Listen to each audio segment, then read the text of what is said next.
The Kanaka Surf, a classic tale by Jack London. The tourist women, under the hau tree arbor that lines the Moana Hotel beach, gasped when Lee Barton and his wife Ida emerged from the bathhouse. And as the pair walked past them and down to the sand, they continued to gasp. Not that there was anything about Lee Barton provocative of gasps. The tourist women were not of the sort to gasp at sight of a mere man's swimming-suited body, no matter with what swelling splendor of line and muscle such body was invested. Nevertheless, trainers and conditioners of men would have drawn deep breaths of satisfaction at contemplation of the physical spectacle of him. But they would not have gasped in the way the women did, whose gasps were indicative of moral shock. Ida Barton was the cause of their perturbation and disapproval. They disapproved, seriously so, at the first instant's glimpse of her. They thought, such ardent self-deceivers were that they were shocked by her swimming suit. But Freud has pointed out how persons, where sex is involved, are prone sincerely to substitute one thing for another thing, and to agonize over the substituted thing as strenuously as if it were the real thing. Ida Barton's swimming suit was a very nice one, as women's suits go, of thinnest of firm-woven black wool with white trimmings and a white belt line. It was high-throated, short-sleeved, and brief-skirted. Brief as was the skirt, the leg tights were no less brief. Yet on the beach in front of the adjacent outrigger club, and entering and leaving the water, a score of women, not provoking gasping notice, were more daringly garbed.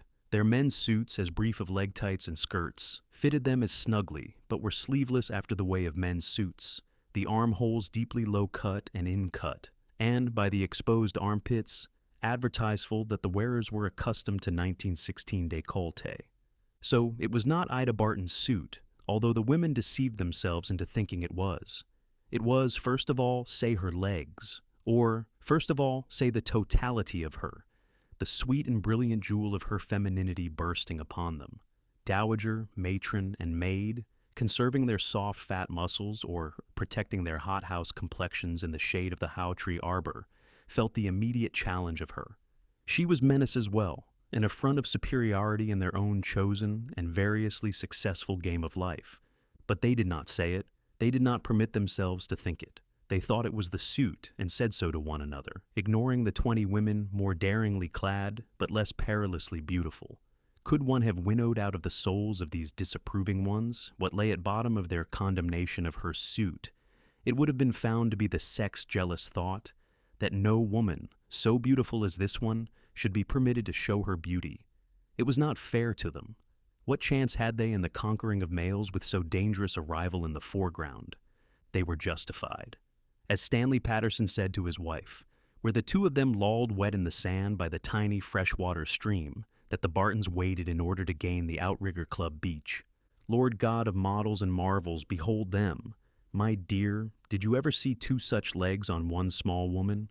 Look at the roundness and taperingness. They're boys' legs. I've seen featherweights go into the ring with legs like those, and they're all women's legs too. Never mistake them in the world. The arc of the front line of that upper leg, and the balanced adequate fullness at the back, and the way the opposing curves slender into the knee that is a knee, makes my fingers itch. Wish I had some clay right now. It's a true human knee, his wife concurred, no less breathlessly, for, like her husband, she was a sculptor. Look at the joint of it working under the skin. It's got form, and blessedly is not covered by a bag of fat. She paused to sigh, thinking of her own knees. It's correct, and beautiful, and dainty. Charm. If ever I beheld the charm of flesh, it is now. I wonder who she is. Stanley Patterson, gazing ardently, took up his half of the chorus. Notice that the round muscle pads on the inner sides that make most women appear knock-kneed are missing. They're boys' legs, firm and sure. And sweet woman's legs, soft and round, his wife hastened to balance. And look, Stanley. See how she walks on the balls of her feet. It makes her seem light as swan's down. Each step seems just a little above the earth, and each other step seems just a little higher above, until you get the impression she is flying, or just about to rise and begin flying. So, Stanley and Mrs. Patterson. But they were artists with eyes, therefore, unlike the next batteries of human eyes Ida Barton was compelled to run, and that layered on the outrigger leonise, verandas, and in the oak tree shade of the closely adjoining seaside. The majority of the outrigger audience was composed not of tourist guests, but of club members and old-timers in Hawaii. And even the old-times women gasped.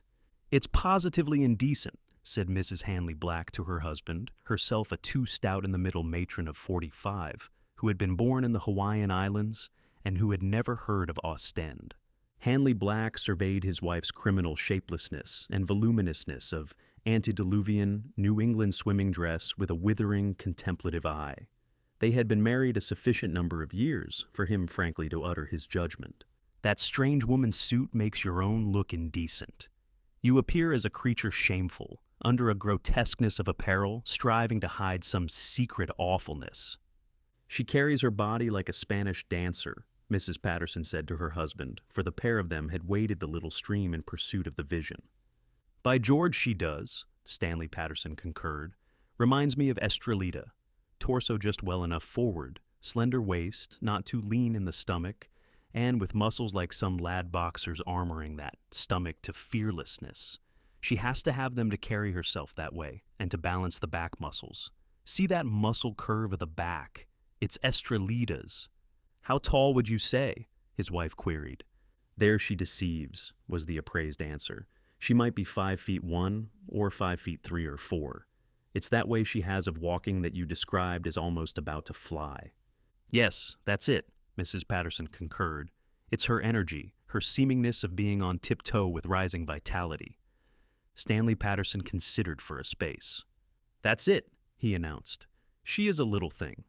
I'll give her 5'2" in her stockings, and I'll weigh her a mere 110 or 8 or 15 at the outside." "She won't weigh 110, his wife declared with conviction. "And with her clothes on, plus her carriage, which is builded of her vitality and will, I'll wager she'd never impress anyone with her smallness." "I know her type," his wife nodded. "You meet her out, and you have the sense that, while not exactly a fine large woman, she's a whole lot larger than the average. And now, age—" "I'll give you best there," he parried. "She might be 25, she might be 28. But Stanley Patterson had impolitely forgotten to listen. "It's not her legs alone," he cried on enthusiastically. "It's the all of her. Look at the delicacy of that forearm, and the swell of line to the shoulder, and that biceps. It's alive. Dollars to drowned kittens she can flex a respectable knot of it." No woman, much less an Ida Barton, could have been unconscious of the effect she was producing along Waikiki Beach. Instead of making her happy in the small vanity way, it irritated her. "The cats!" she laughed to her husband. "And to think I was born here an almost even third of a century ago. But they weren't nasty then, maybe because there weren't any tourists. Why, Lee, I learned to swim right here on this beach in front of the outrigger. We used to come out with Daddy for vacations and for weekends and sort of camp out in a grass house that stood right where the outrigger ladies serve tea now, and centipedes fell out of the thatch on us while we slept. And we all ate poi and opihis and raw aku, and nobody wore much of anything for the swimming and squidding, and there was no real road to town. I remember times of big rain when it was so flooded we had to go in by canoe, out through the reef and in by Honolulu Harbor. Remember," Lee Barton added, "it was just about that time that the youngster that became me arrived here for a few weeks' stay on our way around. I must have seen you on the beach at that very time, one of the kiddies that swam like fishes. Why, merciful me, the women here were all riding cross-saddle, and that was long before the rest of the social female world outgrew its immodesty and came around to sitting simultaneously on both sides of a horse. I learned to swim on the beach here at that time myself. You and I may even have tried body surfing on the same waves, or I may have splashed a handful of water into your mouth and been rewarded by your sticking out your tongue at me." Interrupted by an audible gasp of shock from a spinster-appearing female sunning herself hard by, and angularly in the sand in a swimming suit monstrously unbeautiful, Lee Barton was aware of an involuntary and almost perceptible stiffening on the part of his wife. "I smile with pleasure," he told her. "It serves only to make your valiant little shoulders the more valiant. It may make you self-conscious, but it likewise makes you absurdly self-confident. For, be it known in advance, Lee Barton was a superman and Ida Barton a superwoman. Or at least they were personalities so designated by the Cub book reviewers, flat floor men and women, and scholastically emasculated critics, who from across the dreary levels of their living can descry no glorious humans overtopping their horizons. These dreary folk, echoes of the dead past and importunate and self-elected pallbearers for the present and future, proxy livers of life and vicarious sensualists that they are in a eunuch sort of way, insist, since their own selves, environments, and narrow agitations of the quick are mediocre and commonplace, that no man or woman can rise above the mediocre and commonplace. Lacking gloriousness in themselves, they deny gloriousness to all mankind. Too cowardly for whimsy and daring-do, they assert whimsy and daring-do ceased at the very latest no later than the Middle Ages. Flickering little tapers themselves, their feeble eyes are dazzled to unseeingness of the flaming conflagrations of other souls that illumine their skies. Possessing power in no greater quantity than is the just due of pygmies, they cannot conceive of power greater in others than in themselves. In those days there were giants, but, as their moldy books tell them, the giants are long since past, and only the bones of them remain. Never having seen the mountains, there are no mountains. In the mud of their complacently perpetuated barnyard pond, they assert that no bright-browed, bright-appareled shining figures can be outside of fairy books, old histories, and ancient superstitions. Never having seen the stars, they deny the stars. Never having glimpsed the shining ways, nor the mortals that tread them, they deny the existence of the shining ways, as well as the existence of the high bright mortals who adventure along the shining ways. The narrow pupils of their eyes the center of the universe. They image the universe in terms of themselves.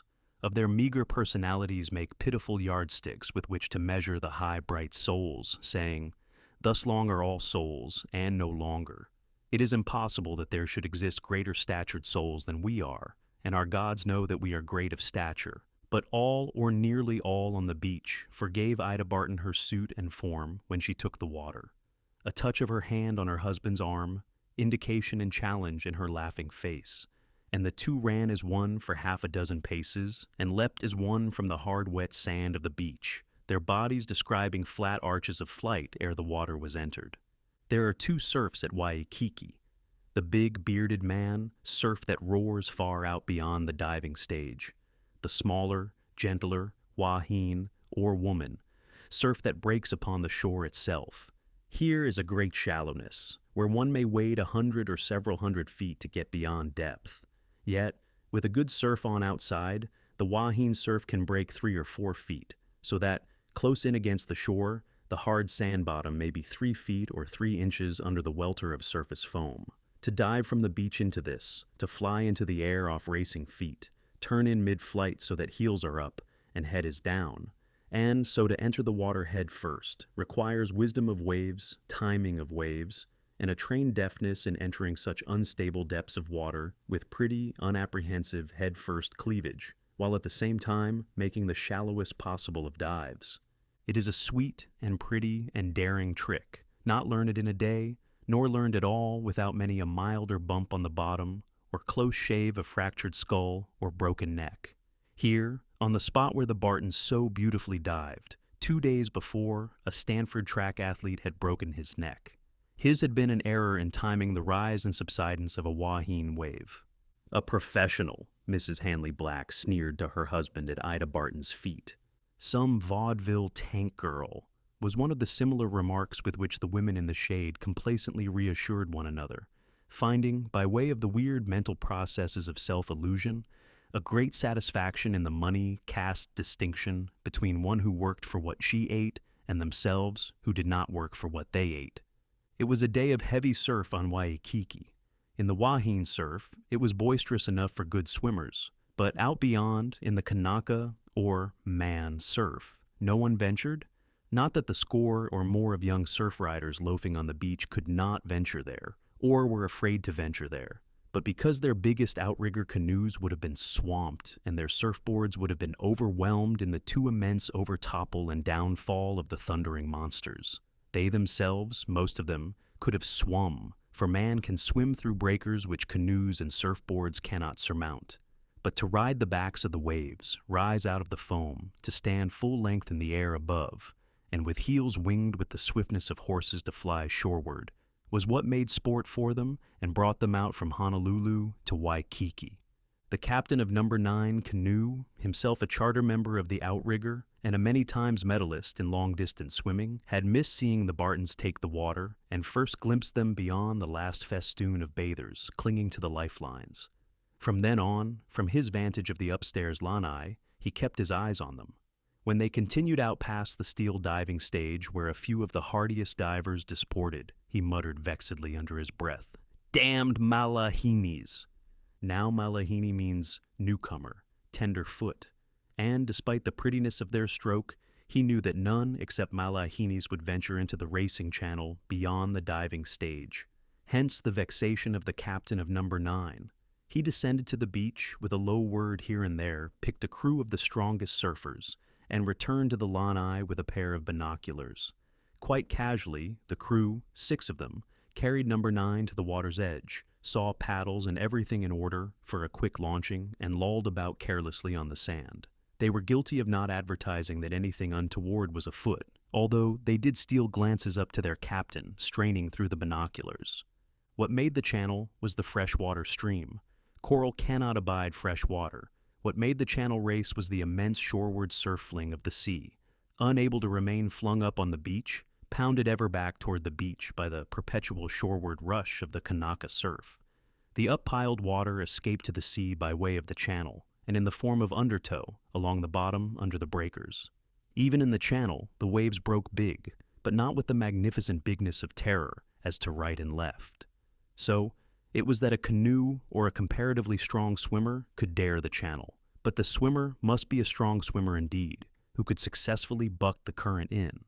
Wherefore, the captain of number 9 continued his vigil and his muttered damnation of malahinis, disgustedly sure that these 2 malahinis would compel him to launch number 9 and go after them when they found the current too strong to swim in against. As for himself, caught in their predicament, he would have veered to the left toward Diamond Head and come in on the shoreward fling of the Kanaka Surf. But then, he was no one other than himself, a bronze, Hercules of 22, the whitest blonde man ever burned to mahogany brown by a subtropic sun, with body and lines and muscles very much resembling the wonderful ones of Duke Kahanamoku. In 100 yards, the world champion could invariably beat him a second flat, but over a distance of miles, he could swim circles around the champion. No one of the many hundreds on the beach, with the exception of the captain and his crew, knew that the Bartons had passed beyond the diving stage. All who had watched them start to swim out had taken for granted that they had joined the others on the stage. The captain suddenly sprang upon the railing of the lanai, held onto a pillar with one hand, and again picked up the 2 specks of heads through the glasses. His surprise was verified. The 2 fools had veered out of the channel toward Diamond Head, and were directly seaward of the Kanaka Surf. Worse, as he looked, they were starting to come in through the Kanaka Surf. He glanced down quickly to the canoe, and even as he glanced, and as the apparently loafing members quietly arose and took their places by the canoe for the launching, he achieved judgment. Before the canoe could get abreast in the channel, all would be over with the man and woman, and, granted that it could get abreast of them, the moment it ventured into the Kanaka Surf, it would be swamped, and a sorry chance would the strongest swimmer of them have of rescuing a person, pounding to pulp on the bottom under the smashes of the great bearded ones. The captain saw the first Kanaka wave, large of itself, but small among its fellows, lift seaward behind the 2 speck swimmers. Then he saw them strike a crawl stroke, side by side, faces downward, full lengths outstretched on surface, their feet sculling like propellers and their arms flailing in rapid overhand strokes, as they spurted speed to approximate the speed of the overtaking wave, so that, when overtaken, they would become part of the wave and travel with it instead of being left behind it. Thus, if they were coolly skilled enough to ride outstretched on the surface and the forward face of the crest instead of being flung and crumpled or driven head first to bottom, they would dash shoreward, not propelled by their own energy, but by the energy of the wave into which they had become incorporated. And they did it. "Some swimmers!" The captain of number 9 made announcement to himself under his breath. He continued to gaze eagerly. The best of swimmers could hold such a wave for several hundred feet. But could they? If they did, They would be a third of the way through the perils they had challenged. But, not unexpected by him, the woman failed first, her body not presenting the larger surfaces that her husband's did. At the end of 70 feet, she was overwhelmed, being driven downward and out of sight by the tons of water in the overtopple. Her husband followed, and both appeared swimming beyond the wave they had lost. The captain saw the next wave first. If they tried a body surf on that, good night, he muttered, for he knew the swimmer did not live who would tackle it. Beardless itself, it was father of all bearded ones, a mile long, rising up far out beyond where the others rose, towering its solid bulk higher and higher till it blotted out the horizon, and was a giant among its fellows ere its beard began to grow as it thinned its crest to the overcurl. But it was evident that the man and woman knew big water. No racing stroke did they make in advance of the wave. The captain inwardly applauded as he saw them turn and face the wave and wait for it. It was a picture that, of all on the beach, he alone saw, wonderfully distinct and vivid in the magnification of the binoculars. The wall of the wave was truly a wall, mounting, ever mounting, and thinning, far up, to a transparency of the colors of the setting sun, shooting athwart all the green and blue of it. The green thinned to lighter green that merged blue even as he looked. But it was a blue gem, brilliant with innumerable sparkle points of rose and gold flashed through it by the sun. On and up, to the sprouting beard of growing crest, the color orgy increased until it was a kaleidoscopic effervescence of transfusing rainbows. Against the face of the wave showed the heads of the man and woman like two sheer specks. Specks they were, of the quick adventuring among the blind elemental forces, daring the titanic buffets of the sea. The weight of the downfall of that father of waves, even then imminent above their heads, could stun a man or break the fragile bones of a woman. The captain of number 9 was unconscious that he was holding his breath. He was oblivious of the man. It was the woman. Did she lose her head or courage, or misplay her muscular part for a moment? She could be hurled 100 feet by that giant buffet, and left wrenched, helpless, and breathless to be pulped on the coral bottom and sucked out by the undertow to be battened on by the fish sharks too cowardly to take their human meat alive. Why didn't they dive deep? And with plenty of time, the captain wanted to know, instead of waiting till the last tick of safety and the first tick of peril were won. He saw the woman turn her head and laugh to the man, and his head turn in response. Above them, overhanging them, as they mounted the body of the wave, the beard, creaming white, then frothing into rose and gold, tossed upward into a spray of jewels. The crisp offshore trade wind caught the beard's fringes and blew them backward and upward yards and yards into the air. It was then, side by side, and 6 feet apart, that they dived straight under the overcurl, even then, disintegrating to chaos and falling, like insects disappearing into the convolutions of some gorgeous gigantic orchid. So they disappeared, as beard and crest and spray and jewels in many tons crashed and thundered down just where they had disappeared the moment before, but where they were no longer. Beyond the wave they had gone through, they finally showed, side by side, still 6 feet apart, swimming shoreward with a steady stroke until the next wave should make them body surf it or face and pierce it.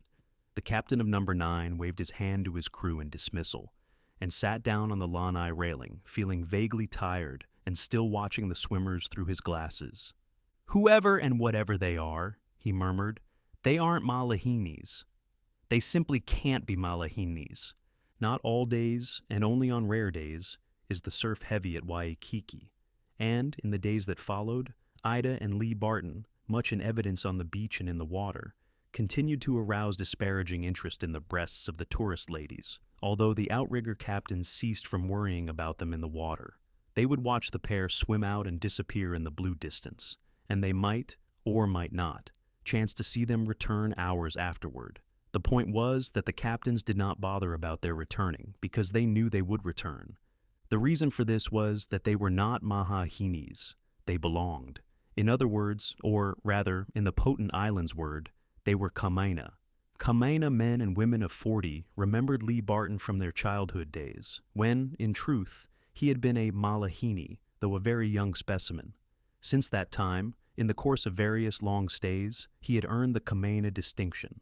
As for Ida Barton, young matrons of her own age, privily wondering how she managed to keep her figure, met her with arms around and hearty Hawaiian kisses. Grandmothers must have her to tea and reminiscence in old gardens of forgotten houses, which the tourist never sees. Less than a week after her arrival, the aged Queen Liliuokalani must send for her and chide her for neglect. And old men, on cool and balmy lanes, toothlessly maundered to her about Grandpa Captain Wilton of before their time, but whose wild and lusty deeds and pranks, told them by their fathers, they remembered with gusto. Grandpa Captain Wilton, or David Wilton, or All Hands, as the Hawaiians of that remote day had affectionately renamed him. All Hands, ex-Northwest trader, the godless, beachcombing, clipper shipless, and shipwrecked skipper who had stood on the beach at Kailua and welcomed the very first of missionaries, off the brig Thaddeus in the year 1820, and who, not many years later, made a scandalous runaway marriage with one of their daughters, quieted down, and served the Kamehamehas long and conservatively as Minister of the Treasury and Chief of the Customs, and acted as intercessor and mediator between the missionaries on one side and the beachcombing crowd, the trading crowd, and the Hawaiian chiefs on the variously shifting other side. Nor was Lee Barton neglected. In the midst of the dinners and lunches, the luau's, Hawaiian feasts and poi suppers, and swims and dances in aloha, love, to both of them, his time and inclination were claimed by the crowd of lively youngsters of old Kohala days, who had come to know that they possessed digestions and various other internal functions, and who had settled down to somewhat of sedateness, who roistered less, and who played bridge much, and went to baseball often. Also, similarly oriented, was the old poker crowd of Lee Barton's younger days, which crowd played for more consistent stakes and limits, while it drank mineral water and orange juice and timed the final round of jacks, never later than midnight. Appeared through all the rout of entertainment, Sonny Grandison, Hawaii-born, Hawaii prominent, who, despite his youthful 41 years, had declined the proffered governorship of the territory. Also, he had ducked Ida Barton in the surf at Waikiki a quarter of a century before, and, still earlier, vacationing on his father's great Lakanai cattle ranch, had hair-raisingly initiated her, and various other tender tots of 5 to 7 years of age, into his boys' band, the Cannibal Headhunters, or the Terrors of Lakanai. Still farther, his Grandpa Grandison and her Grandpa Wilton had been business and political comrades in the old days. Educated at Harvard, he had become for a time a world-wandering scientist and social favorite. After serving in the Philippines, he had accompanied various expeditions through Malaysia, South America, and Africa in the post of official entomologist. At 41, he still retained his traveling commission from the Smithsonian Institution, while his friends insisted that he knew more about sugar bugs than the expert entomologists employed by him and his fellow sugar planters in the experiment station. Bulking large at home, he was the best-known representative of Hawaii abroad. It was the axiom among traveled Hawaii folk that wherever over the world they might mention they were from Hawaii, the invariable first question asked of them was, "And do you know Sonny Grandison?" In brief, he was a wealthy man's son who had made good. His father's million he inherited, he had increased to 10 millions, at the same time keeping up his father's benefactions and endowments and overshadowing them with his own. But there was still more to him. A 10 years widower, without issue, he was the most eligible and most pathetically sought-after marriageable man in all Hawaii. A clean and strong-featured brunette, tall, slenderly graceful, with the lean runner's stomach, always fit as a fiddle, a distinguished figure in any group, the graying of hair over his temples, in juxtaposition to his young textured skin and bright vital eyes, made him appear even more distinguished. Despite the social demands upon his time, and despite his many committee meetings, and meetings of boards of directors and political conferences, he yet found time and space to captain the Lakanai polo team to more than occasional victory, and on his own island of Lakanai, vied with the Baldwins of Maui in the breeding and importing of polo ponies. Given a markedly strong and vital man and woman, when a second equally markedly strong and vital man enters the scene, the peril of a markedly strong and vital triangle of tragedy becomes imminent. Indeed, such a triangle of tragedy may be described, in the terminology of the flat floor folk, as super and impossible, Perhaps, since within himself originated the desire and the daring, it was Sonny Grandison who first was conscious of the situation, although he had to be quick to anticipate the sensing intuition of a woman like Ida Barton. At any rate, and undebatable, the last of the three to attain awareness was Lee Barton, who promptly laughed away what was impossible to laugh away. His first awareness, he quickly saw, was so belated that half his hosts and hostesses were already aware. Casting back, he realized that for some time, any affair to which he and his wife were invited found Sonny Grandison likewise invited. Wherever the two had been, the three had been. To Kahuku or to Halewa, to Ahuimanu, or to Kaneohe for the coral gardens, or to Coco Head for a picnicking and a swimming. Somehow, it invariably happened that Ida rode in Sonny's car, or that both rode in somebody's car. Dances, luau's, dinners, and outings were all one. The three of them were there. Having become aware, Lee Barton could not fail to register Ida's note of happiness ever rising when in the same company with Sonny Grandison, and her willingness to ride in the same cars with him, to dance with him, or to sit out dances with him. Most convincing of all was Sonny Grandison himself. 41, strong, experienced, his face could no more conceal what he felt than could be concealed a lad of 20's ordinary lad's love.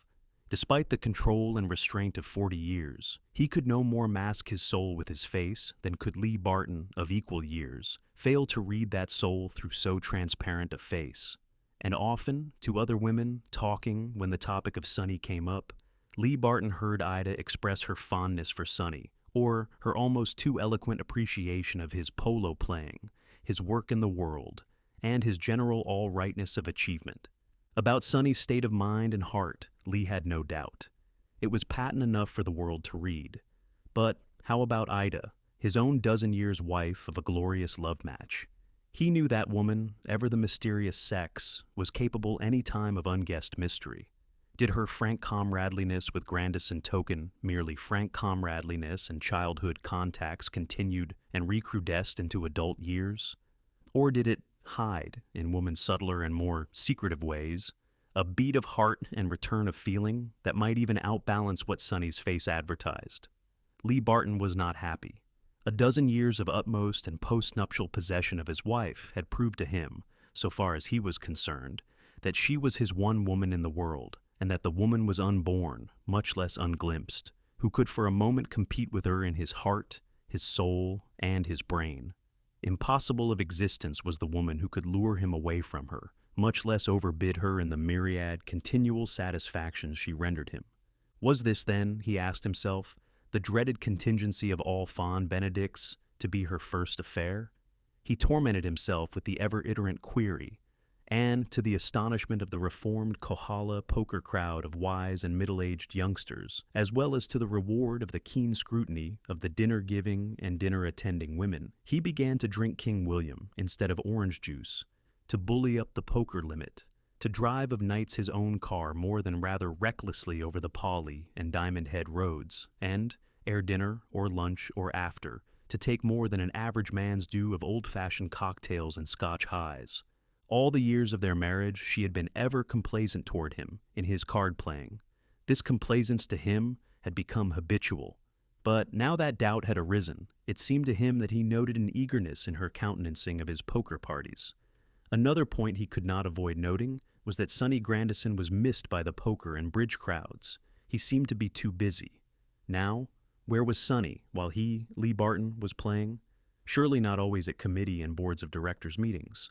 Lee Barton made sure of this. He easily learned that at such times, Sonny was more than usually wherever Ida chanced to be, at dances or dinners or moonlight swimming parties, or the very afternoon he had flatly pleaded rush of affairs as an excuse not to join Lee and Langhorne Jones and Jack Holstein in a bridge battle at the Pacific Club. That afternoon, he had played bridge at Dora Niles's home with 3 women, one of whom was Ida. Returning once from an afternoon's inspection of the great dry dock building at Pearl Harbor, Lee Barton, driving his machine against time, in order to have time to dress for dinner, passed Sonny's car, and Sonny's one passenger, whom he was taking home, was Ida.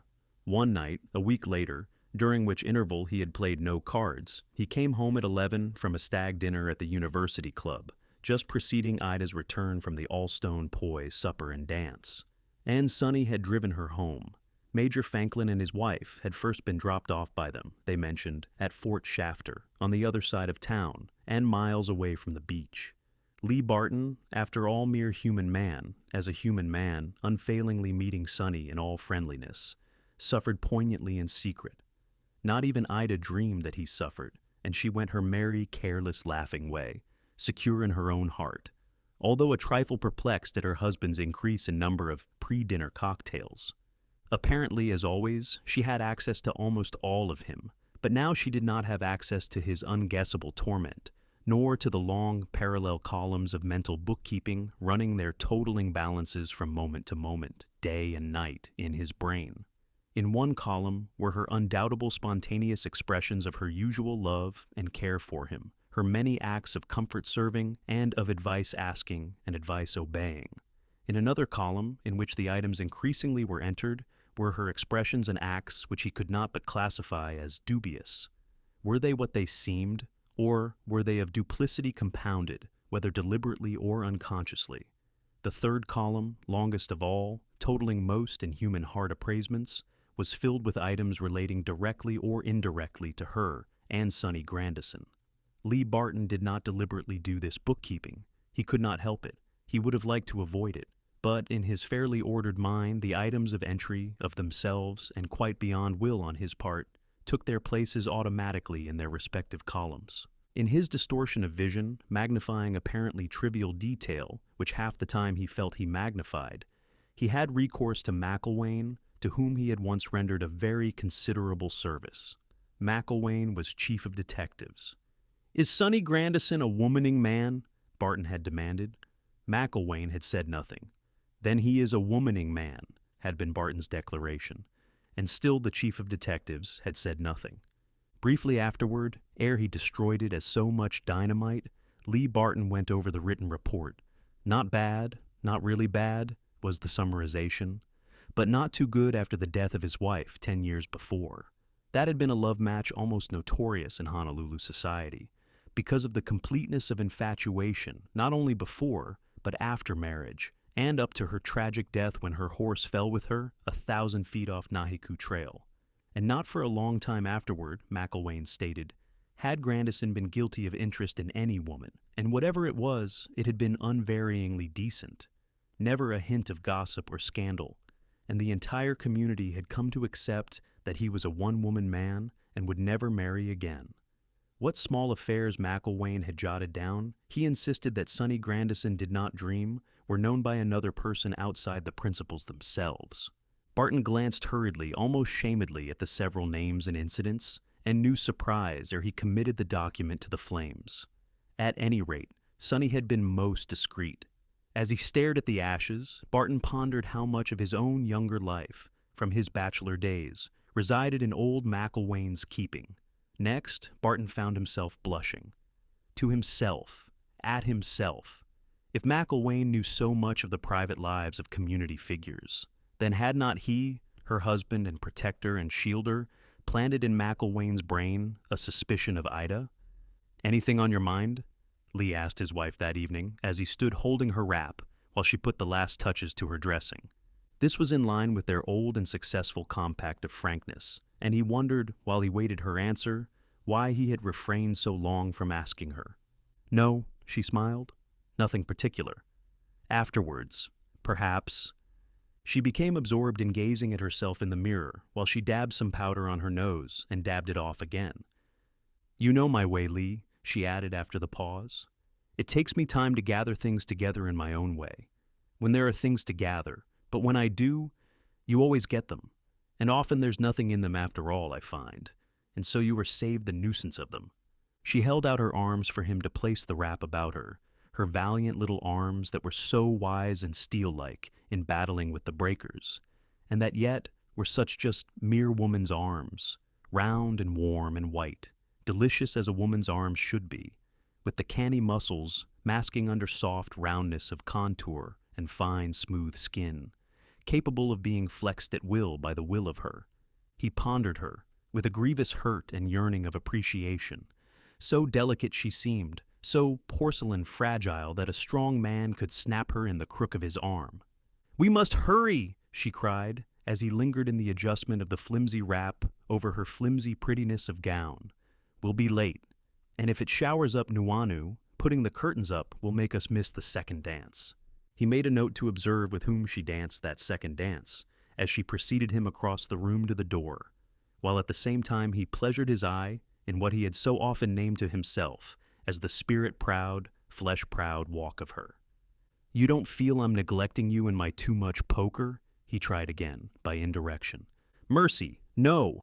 You know I just love you to have your card orgies. They're tonic for you, and you're so much nicer about them, so much more middle-aged. Why, it's almost years since you sat up later than 1.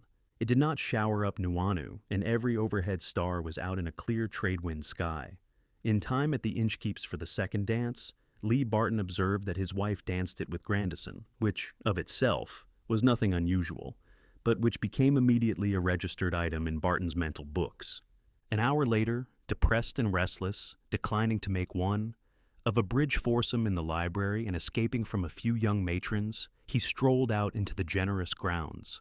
Across the lawn, at the far edge, he came upon the hedge of night-blooming cereus. To each flower, opening after dark and fading, wilting, perishing with the dawn, this was its one night of life.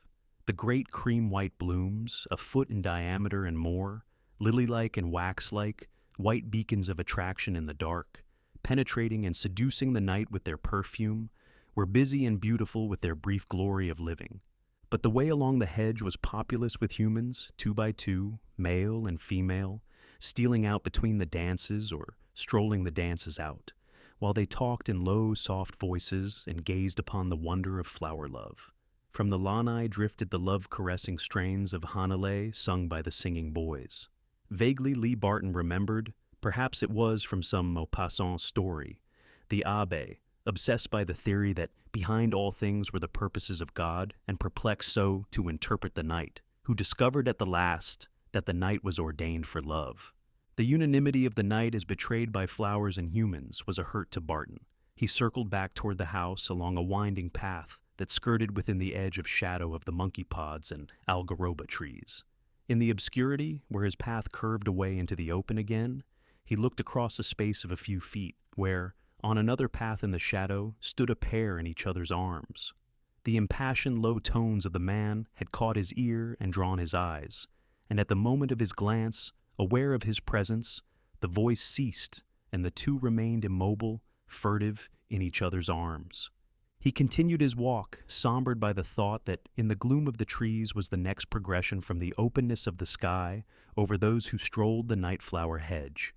Oh, he knew the game, when of old no shadow was too deep, no ruse of concealment too furtive, to veil a love moment. After all, humans were like flowers, he meditated. Under the radiance from the lighted lanai, ere entering the irritating movement of life again to which he belonged, he paused to stare, scarcely seeing, at a flaunt of display of scarlet double hibiscus blooms. And abruptly, all that he was suffering, all that he had just observed from the night-blooming hedge and the 2 by 2 love-murmuring humans to the pair like thieves in each other's arms, crystallized into a parable of life, enunciated by the day-blooming hibiscus upon which he gazed, now at the end of its day, bursting into its bloom after the dawn, snow-white, warming to pink under the hours of sun, and quickening to scarlet with the dark from which its beauty and its being would never emerge. It seemed to him that it epitomized man's life and passion. What further connotations he might have drawn, he was never to know, for from behind, in the direction of the algarobas and monkey pods, came Ida's unmistakable serene and merry laugh. He did not look, being too afraid of what he knew he would see, but retreated hastily, almost stumbling, up the steps to the lanai.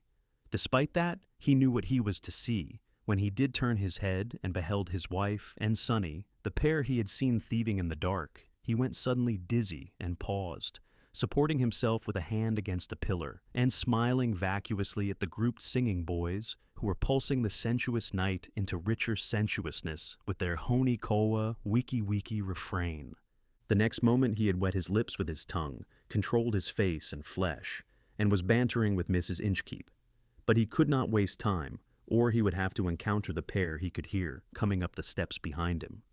"I feel as if I had just crossed the Great Thirst," he told his hostess, "and that nothing less than a high ball will preserve me." She smiled permission and nodded toward the smoking lanai, where they found him talking sugar politics with the oldsters when the dance began to break up. Quite a party of half a dozen machines were starting for Waikiki, and he found himself billeted to drive the Leslies and Bernstons home, though he did not fail to note that Ida sat in the driver's seat with Sonny in Sonny's car. Thus, she was home ahead of him and brushing her hair when he arrived.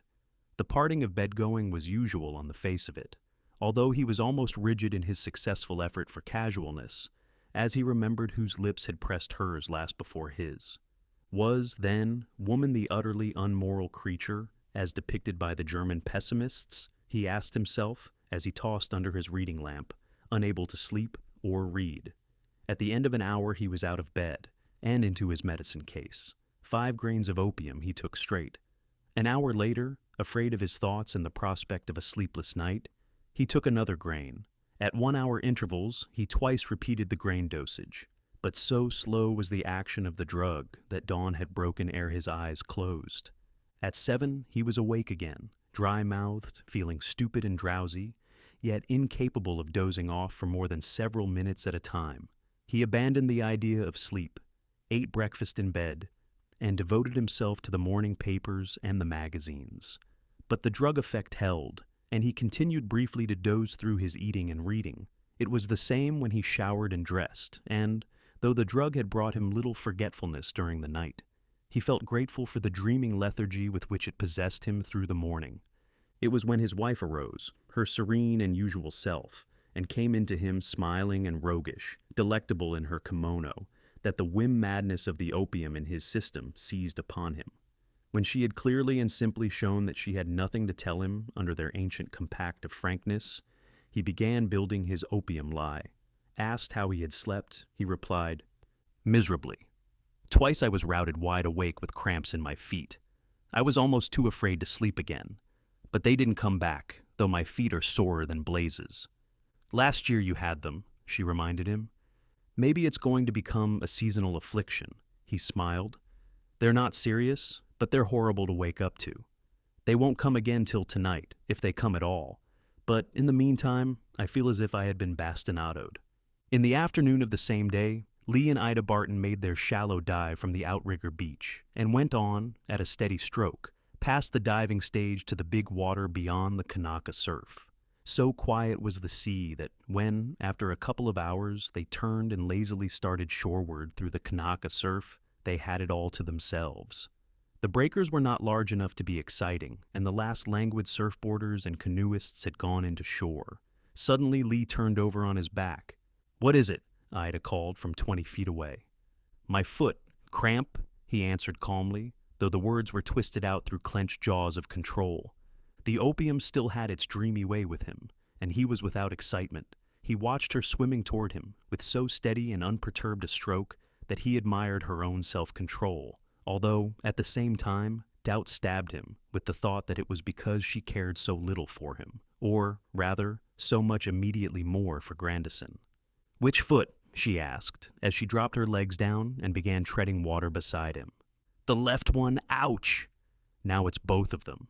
He doubled his knees, as if involuntarily raised his head and chest forward out of the water, and sank out of sight in the downwash of a scarcely cresting breaker. Under no more than a brief several seconds, he emerged spluttering and stretched out on his back again. Almost he grinned, although he managed to turn the grin into a pain grimace, for his simulated cramp had become real. At least in one foot it had, and the muscles convulsed painfully. "The right is the worst," he muttered as she evinced her intention of laying hands on his cramp and rubbing it out. "But you'd better keep away. I've had cramps before, and I know I'm liable to grab you if these get any worse." Instead, she laid her hands on the hard-knotted muscles and began to rub and press and bend. "Please!" he gritted through his teeth. "You must keep away. Just let me lie out here. I'll bend the ankle and toe joints in the opposite ways and make it pass. I've done it before and know how to work it." She released him, remaining close beside him, and easily treading water, her eyes upon his face to judge the progress of his own attempt at remedy. But Lee Barton deliberately bent joints and tensed muscles in the directions that would increase the cramp. In his bout the preceding year with the affliction, he had learned, lying in bed and reading when seized, to relax and bend the cramps away without even disturbing his reading. But now he did the thing in reverse, intensifying the cramp, and, to his startled delight, causing it to leap into his right calf. He cried out with anguish, apparently lost control of himself, attempted to sit up, and was washed under by the next wave. He came up, spluttered, spread-eagled on the surface, and had his knotted calf gripped by the strong fingers of both Ida's small hands. "It's all right," she said while she worked. "No cramp like this lasts very long." "I didn't know it could be so savage," he groaned. "If only it doesn't go higher.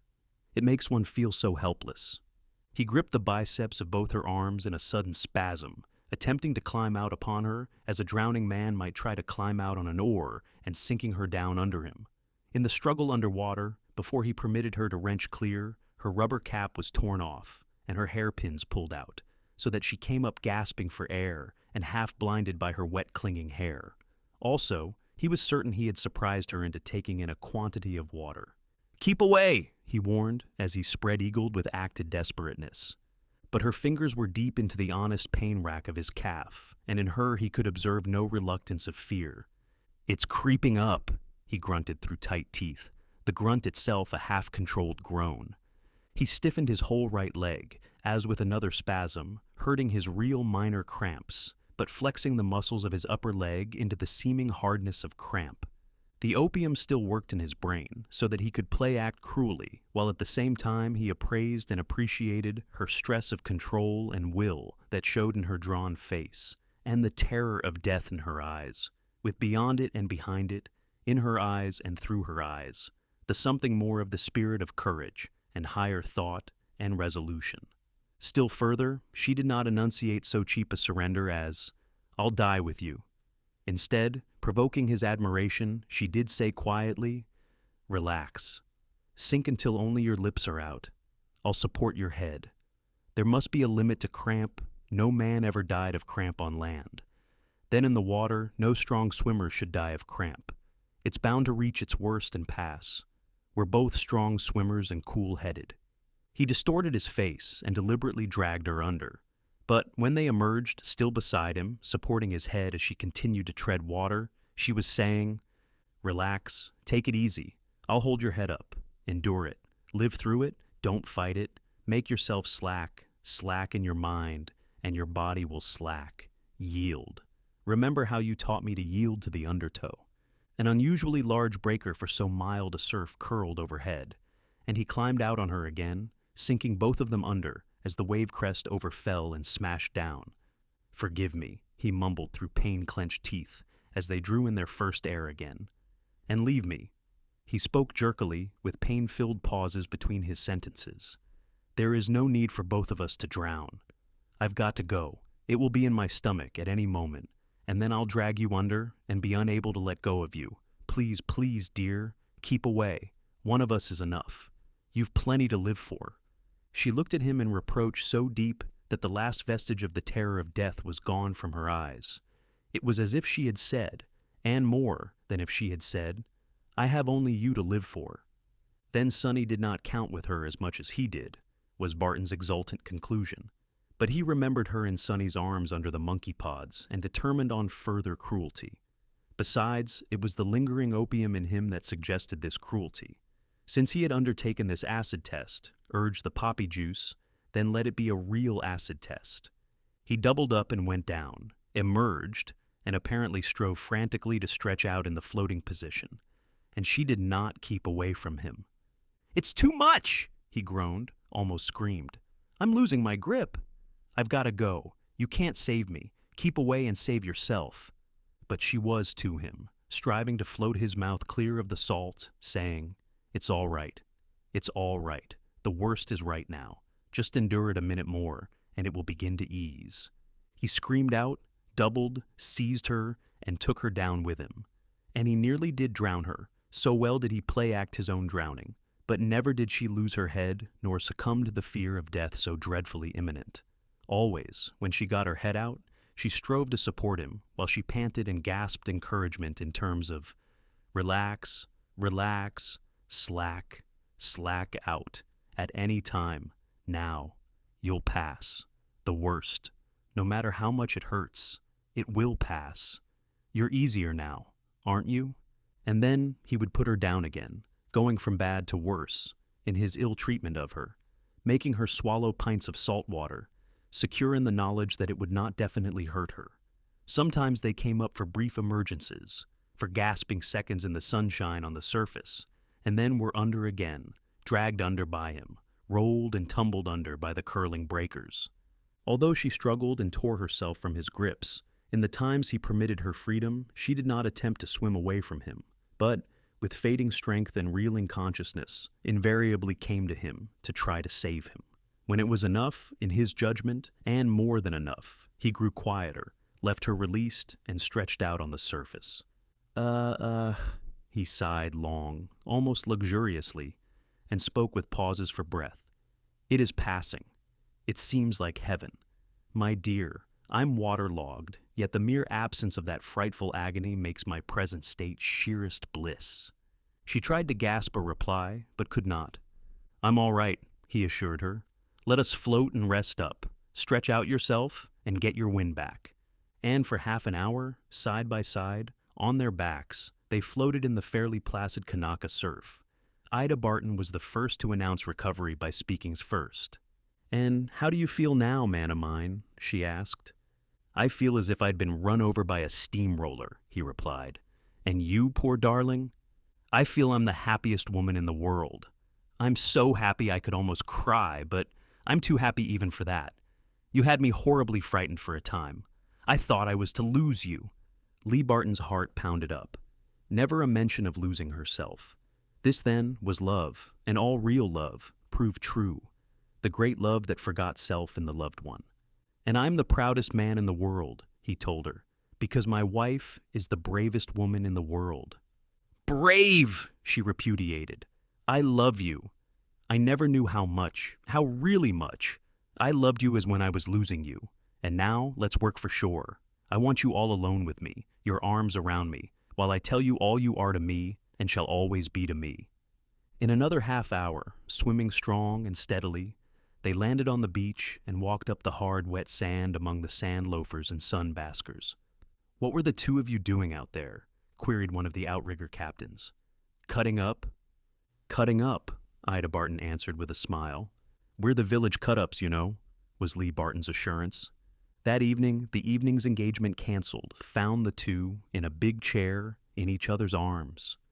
Sonny sails tomorrow noon, she announced casually and irrelevant to anything in the conversation.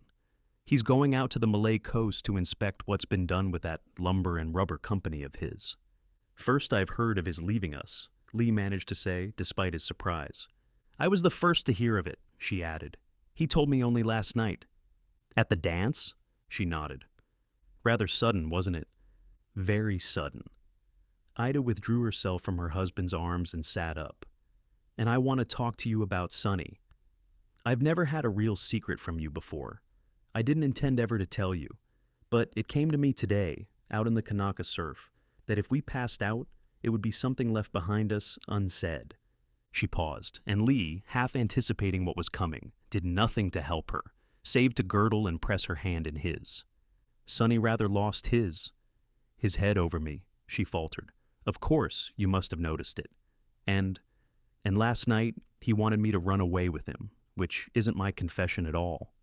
Still, Lee Barton waited. My confession, she resumed, is that I wasn't the least bit angry with him, only sorrowful and regretful. My confession is that I rather slightly, only rather more than slightly, lost my own head. That was why I was kind and gentle to him last night. I am no fool. I knew it was due. And, oh, I know, I'm just a feeble female of vanity compounded. I was proud to have such a man swept off his feet by me, by little me. I encouraged him. I have no excuse. Last night would not have happened had I not encouraged him. And I, and not he, was the sinner last night when he asked me. And I told him no, impossible, as you should know why without my repeating it to you. And I was maternal to him, very much maternal. I let him take me in his arms, let myself rest against him, and, for the first time, because it was to be the forever last time, let him kiss me and let myself kiss him. You. I know you understand. It was his renunciation, and I didn't love Sonny. I don't love him. I have loved you, and you only, all the time. She waited and felt her husband's arm pass around her shoulder and under her own arm, and yielded to his drawing down of her to him. You did have me worried more than a bit, he admitted, until I was afraid I was going to lose you. And... He broke off in patent embarrassment, then gripped the idea courageously. Oh, well, you know you're my one woman, Enough said. She fumbled the matchbox from his pocket and struck a match to enable him to light his long extinct cigar. Well, he said as the smoke curled about them, knowing you as I know you and all of you, all I can say is that I'm sorry for Sonny for what he's missed. Awfully sorry for him, but equally glad for me. And...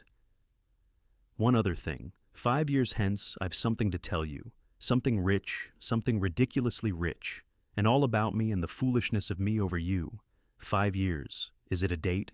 I shall keep it if it is 50 years, she sighed, as she nestled closer to him.